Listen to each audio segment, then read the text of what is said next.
Hi everyone, my name is Oluwafunke Ajoba. Welcome to today's series on Proverbs 31 Woman.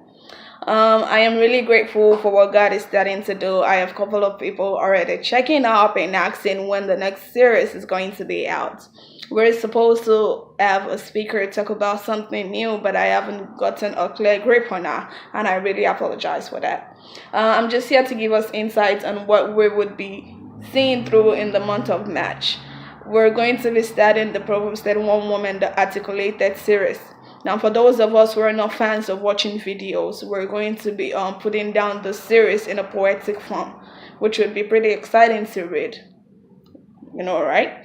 And again, we're going to be having the women, a whole lot of powerful women of God, come share the story and perspective on Proverbs 31 Woman and also answer real life questions. Isn't that going to be amazing? I know we all can't wait. I simply titled that The Women Will Make God Proud and Make Men Cry. Now, speaking of making men cry, that is something that, oh God, the Holy Spirit placed upon my heart when I was having a conversation with somebody.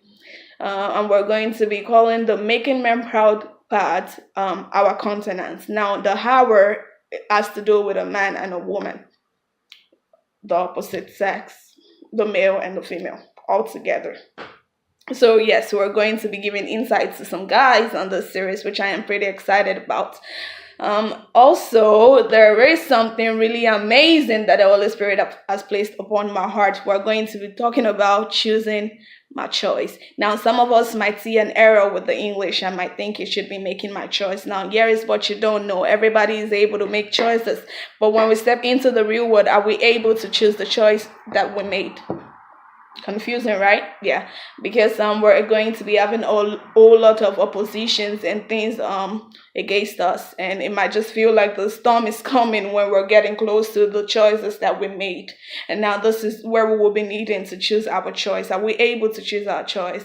Some days you might just wake up to videos of a real life story, which would help us and guide us in choosing our choices. It might not be an easy thing to choose your choice after making your choice, but I am sure that if it is something that you're really called to do or called to be, you would be able to stand through the storm. It might not be easy.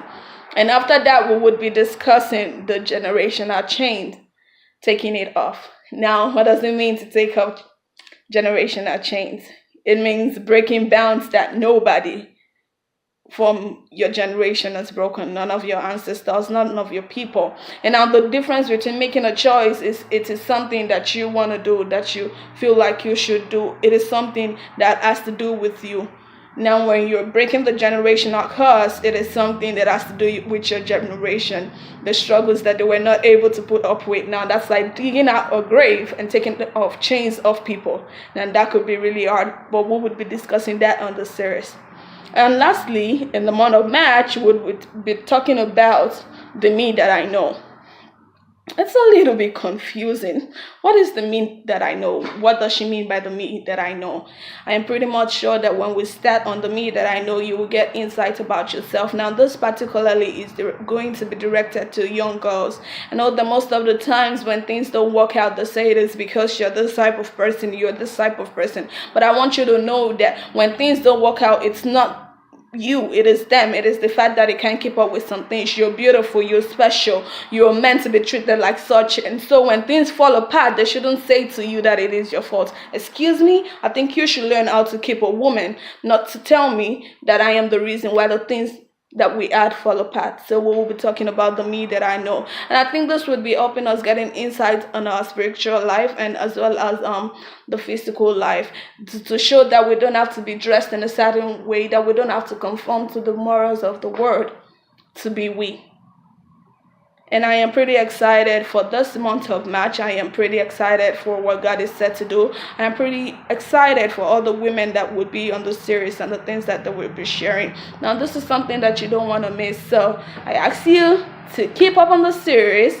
And I am sure that before this week runs out, we would be having our next speaker talk about something new. Thank you so much, so much. And I'm grateful to God that I'm able to be a vessel for this generation. Enjoy the rest of your day.